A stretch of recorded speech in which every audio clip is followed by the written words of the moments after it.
Welcome to the Women's Money Wisdom Podcast. I'm Melissa Joy, a certified financial planner and the founder of Pearl Planning.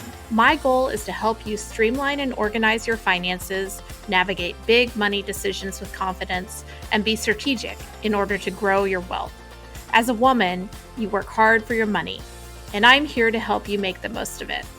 Now, let's get into the show.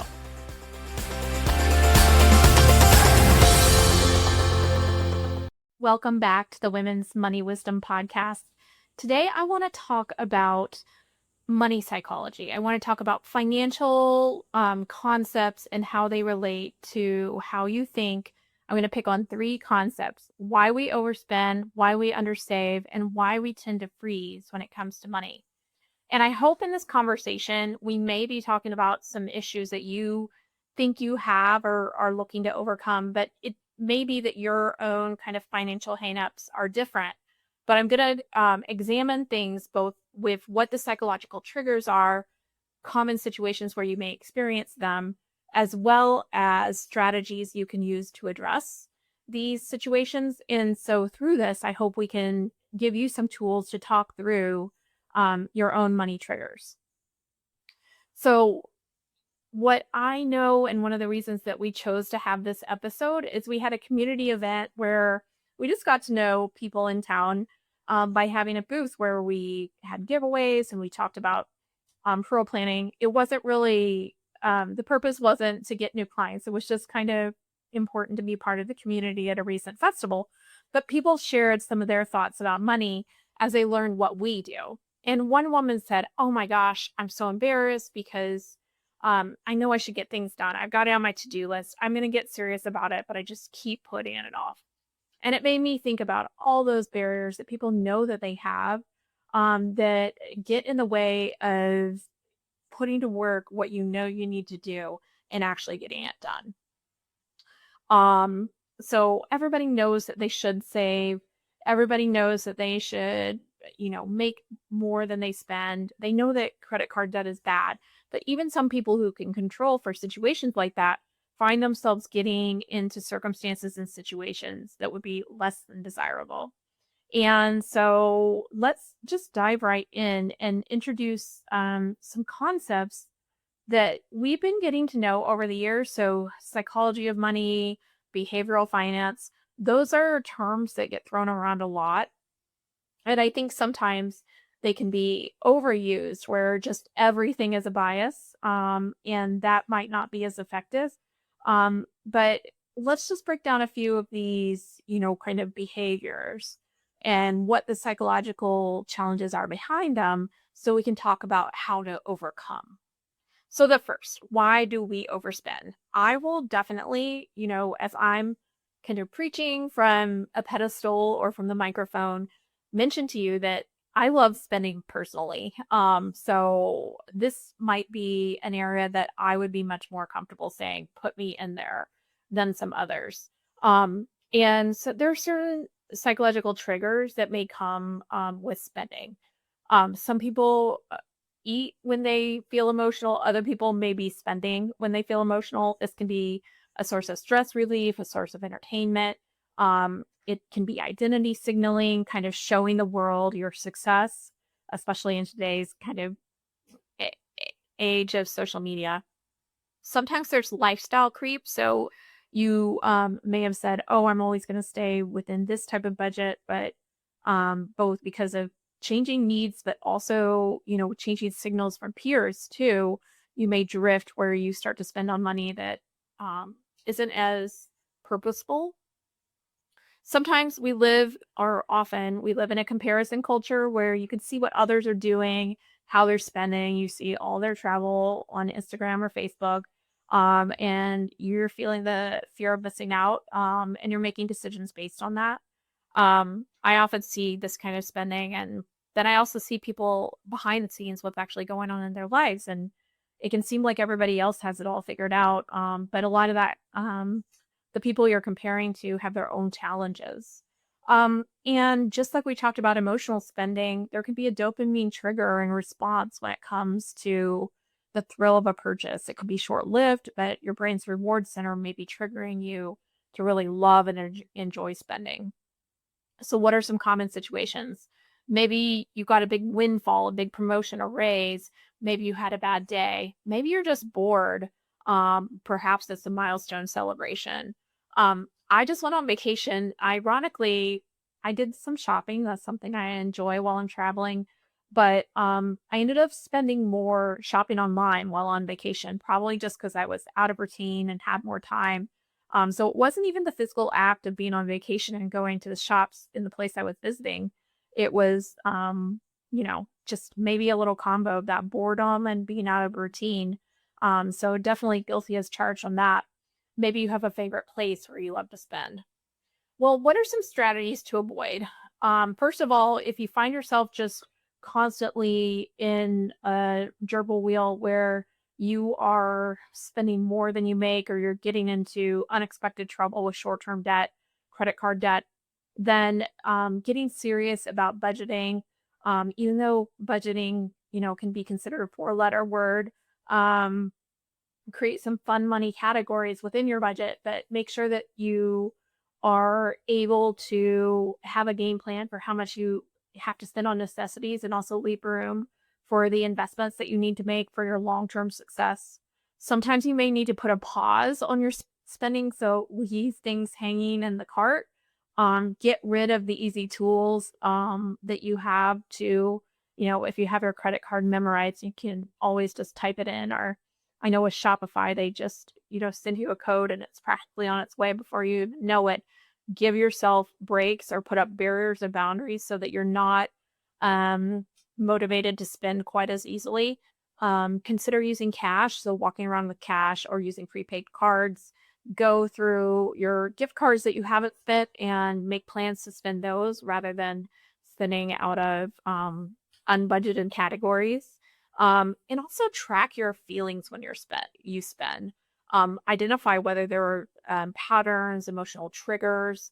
And one other thing that I would add is review spending from the past and assess where there's spending that was worth it, that you bought something you were going to use, you had an experience that was really worthwhile and lovely.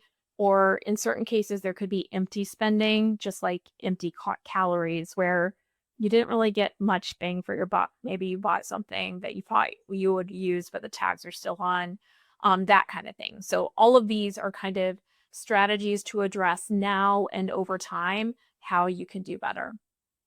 Okay, part two. Why do we undersave? Well, there are so many reasons, but a few of the psychological triggers for not saving enough, not thinking long term enough in many cases. One is present bias. So this could be, you overweight the needs for today versus the needs for the future. When I work with people in financial planning, I often mention that my job is to work and maximize your life today, but also your life over time. And so a partner, like a financial planner, can often be someone who helps you see beyond the present. Perhaps that's scarcity mindset. And I would say this is both why we undersave and also why we oversave. If you grew up in an environment where you experienced financial instability, either in early years or at some points in your life, then this can definitely be a reason or something to consider. Is, do you have a mentality where everything just seems so difficult based on those past experiences? Like I said, this can result in people oversaving and not spending enough currently, and also undersaving and spending too much currently. It all comes down to having real difficulty in planning over time and a lack of trust in kind of the systems that create more moderated, kind of goals. Sometimes you just feel overwhelmed, or you don't really believe that you're going to be at a point where you can get to retirement age, for example. And so you just throw up your hands in the air and say, you know what, YOLO, might as well get it done now. Again, there's so much about undersaving or oversaving that comes with a lack of the ability to balance both present needs as well as future needs. So what are some common situations? Maybe you haven't signed up for your 401k or retirement account. maybe you are not using the opportunity to make IRA or health savings account contributions. You might delay building an emergency fund and constantly find yourself, kind of going back to the well with short-term debt like credit cards. One of the areas that I really want to start talking about more on the podcast for those of you who have important people like your kids that you really want to save for college is I find that sometimes the retirement picture is pretty darn good, but there is no game plan to pay for college all at the same time, but there's not any flexibility in your eyes as to, is it is it negotiable as to whether you plan to pay for college? Because it depends for a family, but a lot of families are like, no, I'm definitely paying for school. I just have no plan for how to write those checks, which are getting bigger and bigger, way over, kind of its standard inflation rates that are already high. So I would put that in a category unto itself where people maybe have the right cash reserve. They maybe have a retirement plan that is totally workable, but they are completely uh, dedicated to paying for college for their kids, but there's no money set aside and no game plan for how to make that work. And so certainly that is an important consideration. So what are some strategies to overcome this? Well, don't put all your eggs in one basket. Don't only save for retirement or don't only build up cash. Some people are the flip side of what I just described. They're totally focused on their kids' college savings and they haven't done a lot for themselves. That can be a problem too. So don't put all your eggs in one basket. Do automate your savings. So get it set up so things just happen automatically when you get your paychecks. Have incremental goals and micro strategies. So you're not just, kind of all or nothing. I'm just going to work on the college plan this year and we're going to go, pedal to the metal. We need to save 30,000 this year. Being incremental can be so valuable and important. Visualize your goals or use financial planning software where you can really see, oh, if I'm able to save, $300 a month over this amount of time, that will cover half of the cost of college, something like that. And do celebrate your progress. So you don't have to be perfect, but if you're doing well over time, give yourself credit, whether it's an add a girl or a plan to have a rewarding experience. Do recognize how difficult it is to change a behavior like undersaving. And when you're making incremental progress, give yourself the encouragement. Don't always be a negative Nelly when it comes to your self-talk. Really give yourself the positive encouragement that will make you continue to maintain the mindset that you are seeing results and are able to continue to focus on this change of behavior. Okay, so part 3. Maybe I should have put this first because it probably has to do with 1 and 2, but why do we freeze and avoid money decisions? I hear this so often with people. I've known I need to get started and they actually are like apologizing to me as if it's not about them. And, there shouldn't be a lot of judgment from other people. If you have intentions to get started and haven't, what I would encourage people to do if they're hearing from their friends or loved ones, oh my gosh, I know I need to get started and it's so embarrassing, I'm so ashamed, is like, well, how can I make you or help you to take the first step? But what are some of the psychological triggers for people feeling frozen? First, I think it's really intimidating to learn and talk about money with confidence. That's one of the ongoing themes for those of you that are regular listeners that I just feel like we all need to acknowledge. I hear it all the time. I couldn't emphasize it enough. We also have a fear of making mistake. There's a lot of imposter syndrome when it comes to making decisions when it comes to money. There's a lot of you should do this, you should do that. There's also a lot of encouragement that you should just DIY, do it yourself. And money can be complicated and not everybody is given the same tool set or level of interest in these types of topics. So what you're left with is a lot of shame, and that certainly can lead to avoidance. You may be in a situation where you just don't even know where to start. That's one of the reasons why I think it's so easy or easier nowadays to save in your 401k plan because there's like automatic enrollment, even automatic choices for how you invest. But when it comes after that, which many people need not just to have their retirement savings, but other kind of savings vehicles, it's just like there's too many choices. I don't even know what account I need to start with, and then I have to choose investments. No, I'm going to skip it. I'll just move on. And so all of this uncertainty, lack of confidence, lack of self-esteem when it comes to money and finance can often really lead to both shame, which is not a good feeling, as we all know, as well as avoidance, where you just know it's on your list that it keeps moving to the next month. And, procrastination doesn't help when it comes to money. But what I would mention is you don't need to lament, oh my gosh, I can't believe I didn't get started. Give yourself encouragement. If you take that first step, either schedule a meeting or take a course or get a financial accountability partner, that's something to be celebrated. And so often I hear that kind of shame narrative time and again from people well beyond when they've started to take positive action. So I think it's important to mention that. So what are some common situations for this? Not opening a credit card or retirement statement. You just leave them in a pile. Delaying your decisions, whether it comes to insurance or, yeah, I know I need to get my legal documents like my estate planning done, or delaying big financial moves.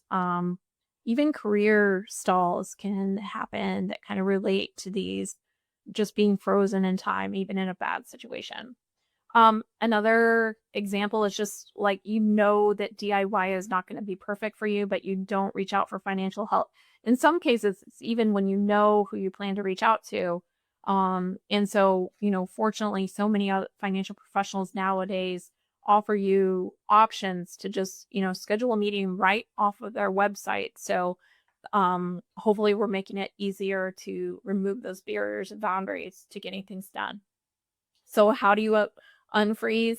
Well, first consider breaking everything into micro decisions. Don't say, oh, I need a full retirement game plan. Say, oh, I need to nudge up my retirement savings at the same time that I get a raise. And I'll do that by 2%. That's a micro decision. It's done. It's a small thing that you could do in a 15-minute window when you log into your accounts. Name your fears and acknowledge when you are stuck because of avoidance, because of shame. Acknowledge, oh, that's just the financial shame speaking, but let me see if I can do something positive to kind of shut it up for a while. Work with an accountability partner, someone else who's really working on their money, or work with a professional, whether that professional is a financial psychologist. We've had them on episodes in the past. Of course, I'm a financial planner and endorse the processes that certified financial planners use. Doing it yourself is not for everyone. And there are some people that's a perfect fit. But if you are someone who is completely stuck in shame, avoidance, sometimes I have phone calls with people and they say, I know nothing about money. And then they say, I just want like as limited of a scope of engagement with you as possible. Well, that's probably not the best fit for someone who doesn't have the knowledge yet and really needs to dive in deep. You could create a monthly money date where either with yourself, with your partner or a friend, you really start to work on money. So where do these patterns come from before we wrap up? Well, money scripts can be something that you repeat over and over again, even from childhood. One of them I just mentioned, I'm not good with money. I don't know about money. I hear that so many times with women. You may feel fearful about making money decisions. You may be successful and feel like it's greedy to, plan for your financial success because you aren't used to dealing with wealth. Our money habits can be inherited. They can be something where I've heard people say, nobody in my family is good at money. I don't have anybody who helped me learn about money. And so that can be a story from the past, a narrative, and maybe very true in your life, but it may be something that you're using as a crutch that gets in the way with appropriate action for yourself. I'd love you to reflect, and if anyone would be willing to reach out, what was money like for you growing up, and what are the money narratives or scripts that you find run constantly through your life because of your own money story? your invisible backpack, the rocks you carry in an invisible backpack that you always, kind of circle back to when it comes to your money life and your money story. So then how do you rewire the cycle? How do you change the narrative?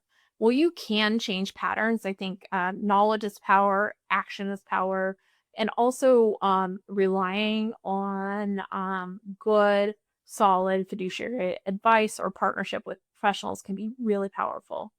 This takes practice, it takes time, it takes self-acknowledgement and self-compassion. You cannot just, be in a shame loop as you're trying to dig out of, kind of difficult money behaviors. Your goal, as always, is not just perfection. Instead, we really want to make progress. Nothing is ever going to be perfect. Kind of your job when you take care of your financial life is not a one-time thing. You can't just set everything up, fix it, and forget it. In most cases, you need to have a commitment over time. It's also not a full-time job, but that's definitely something to consider. Tools that can help can include, mindful spending tracking, using budgeting apps, therapy, and coaching. Perhaps you have therapy, but you don't talk about money in this relationship. There actually are financial therapists. Some of my favorite authors, too, when it comes to thinking about financial psychology include Dr. Brian Portnoy, as well as Morgan Housel and Daniel Crosby. So they all have great books when it comes to the psychology of money and learning about your behavior with money, the differences between abundance and contentment. Really powerful concepts. So as you've listened to this episode, I hope you'll take a minute to reflect on the money patterns that you have, whether they be the undersave, overspend, and freeze, or other topics. What shows up most for you in your life, and where would you like to focus next? Maybe you just choose one area that you want to take action on. And we have so many episodes that relate to some of these topics. And there's so many great resources that if you find you've been in this shame spiral, I encourage you to acknowledge that cycle, acknowledge that money story, but then work on progress, incremental progress, by naming that shame spiral and then pivoting to actions that will help you be better with your financial narrative over time. And with that, I hope you have a great week, and we'll be back next week.